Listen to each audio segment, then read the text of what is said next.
Welcome to Revlog, where Bryan and Aaron read all the comments. All of them. All of them. Thank you for commenting. We do read them, and we're grateful. We rank them. We rank the comments. No, we don't. We don't. We don't. Come he on. may rank them. Thank you for leaving me Yeah. twisting in the wind. We'll be posting those later. Yeah, right.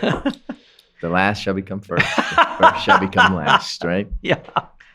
Yeah. Wow. Well, now we're moving through the next bit of Colossians 1. So today we're in Colossians 1, 9 through 14. And it's still very introductory here. With the long Paul. sentences, like you said. With the still. long sentence, we've got like 4 verses, 1 sentence. Paul was quite the writer. Do you think, I have a theory that maybe when Paul was little, his parents would say to him, no, Paul, that's enough, run on. and then he took that as, he took that into his writing life and he wrote run-on I'm sentences. certain that's That's on. the Happened. case.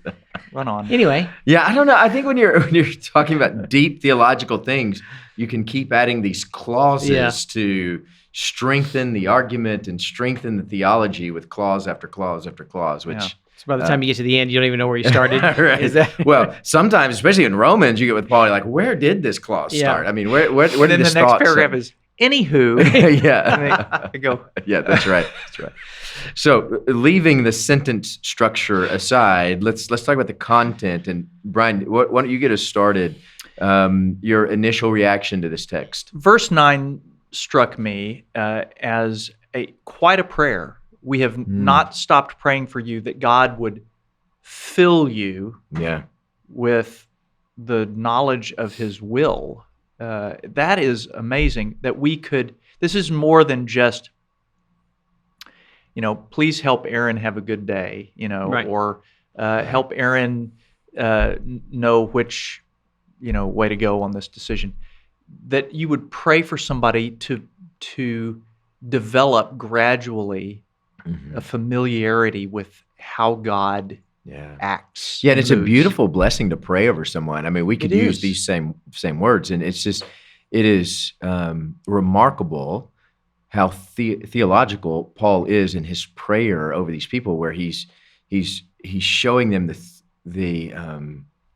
the full theological perspective as he prays over them. That's right. About who God is and That's what right. God's doing. And he mentions the word knowledge there, Right. and I don't know that we talk about knowledge all that much. We talk about faith.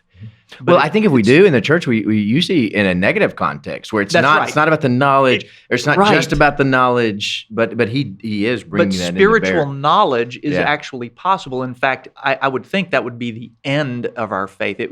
Our faith would be leading us toward more and more knowledge. Peter says, "Add to your faith knowledge and goodness and That all is good. that." So, and somebody has said we can trust spiritual knowledge, but we have to. It takes some effort, I think, to get there. Not that it's works oriented. Somebody But else maturity. right? It's Yeah, a certain maturity that Exactly. helps in sanctification. that's right. Yeah. I think so. Aaron, what were your initial reactions here? Well, similar in verse 9, I was struck by, for this reason we have continued to pray. And if you just started there, for this reason we've continued to pray for you, you almost think the backstory is somewhat negative, that, we know you're really struggling, so it's for this reason that we're against you. But that's not Good point. the setup. The setup is, I've heard about how good you've been doing and how much fruit your Right. faith is bearing for the church and for other people. And for this reason, I'm going to continue to lift you up. Yeah. And I was really indicted by that, Yeah. to think that's, I usually pray for people because they're struggling. It's not a crisis prayer. No, it's a more power to you prayer. That's exactly right. That I just have heard of the great things that are happening, and I just want God to continue to pour out that wonderful blessing upon you and those that you're serving. And that was, I'm not sure that I pray enough like that. No, that's right. That is so interesting because it's like you hear all this good news and you say, "Oh, I'll pray for you." Right. Yeah, but it sounds- is this beautiful conclusion that out of the good that's been happening, God can cause that to flourish exponentially more, and just out of that, what more good can come out of Yes. them being And on in the that flip place. side of that, I think Paul would understand that complacency can come from being in a Absolutely. good place. And he's saying, Sure. so don't rest in the fact that good things have been coming your way, that God has blessed you. continue in that so that God can continue to do that, but don't be complacent. Yeah, and I think that's a great word for our church too, Absolutely. right? Where you're in a healthy place where you can relax. That healthy place, there's no telling where you can go out of that if you will respond to God That's right. well, and continue to pray, because you're right. We usually don't pray for the people that are doing well, right? So it's a good word. Bryan, what's a question that came out of this text for you? If Paul, via the scriptures down the years, is uttering this prayer for us and for me too, and I would like to think that the scripture rises out of the ages in that way, then is it efficacious? I mean, is that prayer bearing fruit in my life? What are the earmarks of the will of God? Am I more knowledgeable about that than I used to be? And do I pursue that as a result of this prayer? Do I pursue that? Somebody has said, grace is not opposed to effort; it's opposed to earning. And so there is effort that we can exert here. But how am I going to respond to this prayer? Do I know the earmarks of God's will? Yeah, that's good. I mean, I had similar thoughts on that too. Yeah, I'm with you there. Aaron? Do I pray for those who where I see God's work evident? Do I continue to say, God, continue to pour out your blessing on them, or do I just high center on just the needs of the people? Do I spend as much time just thanking God and may He continue to pour out His blessing, and may they continue to do good work? Do I do that enough?